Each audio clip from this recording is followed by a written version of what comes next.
My topic is, do companies really support the LGBT, which is the lesbian, gay, bisexual, and transgender community, or is it really just for the sake of their image?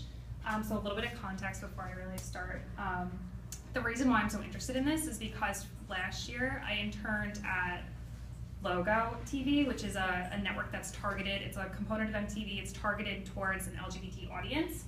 So I was really covering a lot of the press that regarded the LGBT kind of audience, and like so much of it was so much backlash on both sides, and backlash either against a company that was coming out in support of LGBT or against a company that didn't support LGBT. So it was kind of like there was so much backlash on both sides, and it really intrigued me. So this is really what it's all about.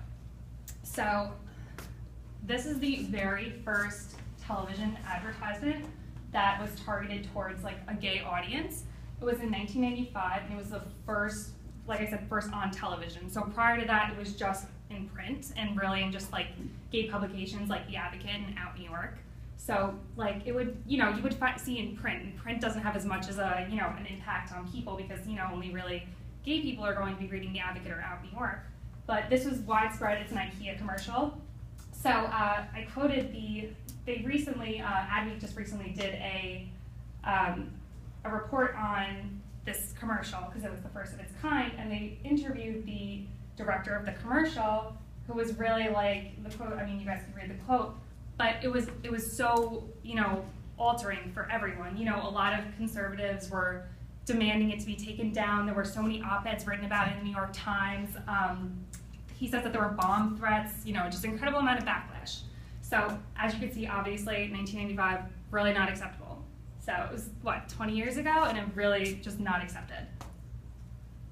So if we fast forward 20 years, why is it so popular now? It just seems like it was such a sudden change. This is Gap, Burger King, Google, that's Starbucks, Ben & Jerry's. Those are huge companies, and they're all using, LGBT targeted, it's all rainbow, and, why are they doing it now? It's so subtle and different than how it was. Excuse me. So really this shift started about 40 years ago. Now this guy right here, he's awesome. He is Harvey Milk. He was the very first openly gay elected official from San Diego. And he really encouraged so many people to come out, and this quote is like the best. He wants every lawyer, architect, doctor, he wanted everyone to come out and kind of be like, this is right over here, oh my God. He really wanted, everyone to feel comfortable. Another quote that he says is he wants, this small boy who may or may not be gay to come out in Illinois randomly just because, I'm comfortable enough to come out. He was kind of like a really inspirational figure for the entire community. And really that slowly started getting things going. Right after that, the entire span of the 70s, it completely consisted of, gay marches started, the Stonewall Inn riots started, which were all things that, really started to break out, the LGBT community. Now, even though, the 80s really hindered it with AIDS and the scares that were associated with that, they really, people were still coming out, but it didn't really recover until, as I showed you, 1995, when there was that first gay television advertisement. So additionally, on top of people slowly feeling more and more comfortable coming out and coming out to their families, friends, people starting to know and love and respect people who are gay, there was also a reframing of the gay rights argument. People originally were framing rights as they deserve these rights. They're people, they need these rights because people just deserve rights, obviously. But it turned out that a lot of these organizations, these are all LGBT right organizations, and they did focus groups and realized after doing these focus groups, that people were more welcoming to the idea that these are people who just want to commit to one another. They're not just people who deserve human rights, they're people who, excuse me, they love and respect and just want to be in a mutual household together. It's more than just they deserve rights. They want to commit to one another. They want to have a family together. It was more along the lines of that. And Ted Olson was one of the first, ironically, he was a Republican lawyer, which I thought was pretty funny, But he came out, and this quote right here was from 2010, when he was fighting against California's Prop 8, which was, believe it or not, California had a ban on gay marriage, and that was really trying to keep it in place. But he fought and eventually overcame the California's Prop 8. So that was pretty great. And that's a great quote. You know, it's just basically saying what I said, that people just love each other and they want to save their vows. So 2011 was really the year that public opinion officially changed according to the Pew Research Center. So as you can see here, it's 46% to 45%, so it was really, or 44%. So it was very close, obviously.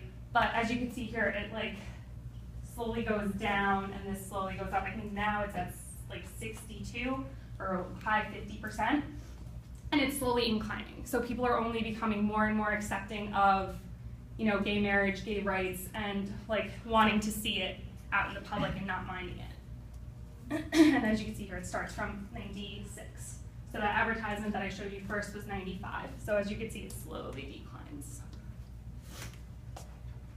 So my methodology really to discover whether or not these companies are just coming out because they genuinely support LGBT rights versus whether or not they're just doing it because, you know, it kind of just looks good, because obviously, as I proved before, it's very popular now, was the HRC, which is the Human Rights Campaign, and any Pew Research study on the matter. They were very helpful, and it's just like they have so many charts and information and statistics and data on it that it really helped prove a lot of points for me. For example, I love this chart so much, this map. So this right now is currently where gay marriage is legal, which, as you can see, it's like all the green is where it's legal, and it's really just, obviously, the entire South that doesn't support gay marriage. So yeah, and it's such a great chart, I love it. But anyway, so, and then the HRC is really the major component of my study, or my research rather. So this is the criteria for something called the Corporate Equality Index Rating study. And this basically, it's like this huge study. It's like, I can't even tell you how many pages. And it basically covers what companies fully 100% give their employees who are gay, lesbian, bisexual complete coverage, and they feel very open, and you know they respect and have all the comforts for their employees. So here's all the criteria. It just says basically, you know, it prohibits discrimination based on sexual orientation. You know, it offers benefits and insurance, and because believe it or not, a lot of companies don't actually provide benefits to those who have same-sex partners, and you know, some people who are, you know, gay don't actually feel comfortable working for their company. So that's not good. So basically, now to my thesis statement. So although most companies promote an pro-LGBT agenda and seem genuine in advertisements while targeting the gay market, there are some companies that actually do so disingenuously and internally don't actually lack the proper support for their companies, or for their employees, sorry. And as you can see, all my fun gay advertisements, I mean, obviously, like, it's becoming this humongous thing. This is JCPenney, Absolute supported gay rights for like an insane number of years. They've always been crazy advocates for them. And then Target. So these huge companies are coming out in support. So I did several case studies that really proved whether or not a company was affected by its stance. So one in particular, although it's Italian, Barilla Pasta had a huge scandal in the last year.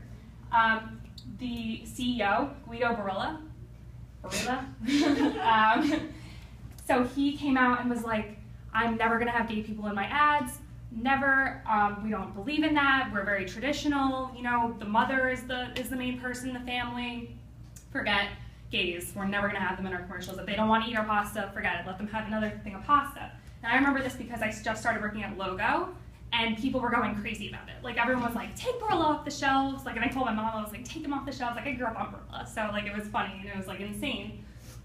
But as you could see, it was a PR nightmare because all of these non-Barilla companies were coming out and being like, well, we support gay rights. Like, you know, like, sorry you don't. And they took full advantage and, you know, targeted an entire market that was obviously Barilla is not going to be able to, take over now. So, not surprisingly, maybe like a month or two later, they were like, no, we were just kidding. Like, we actually do. We're going to make this whole new campaign, and it's going to include everyone, not just, traditional families. And obviously, the damage was already done. And, a lot. I don't know necessarily if it impacted their sales. I know that personally, I didn't buy Barilla after this because I really was so like, how could he just blatantly come out and just be this, absurd about things? But, I think it really impacted the company's image, and it really took a toll on, obviously, since its competitors really took advantage of the situation. So that was one, and it really, had a negative connotation towards it, which is, it's strange because obviously this 20 years ago, this would have never happened. This would have never even been an issue. So I don't know if it's probably not going to play. Oh wait, maybe it will. No? Media unavailable? Okay, hold on. So my second case study is actually one that I think they did a really good job with portraying how they actually do support the community. However, there's like a very weird twist to this, so I'm not going to tell you until after you see the video. I don't know if any of you guys seen this. You might have seen it. It really went viral.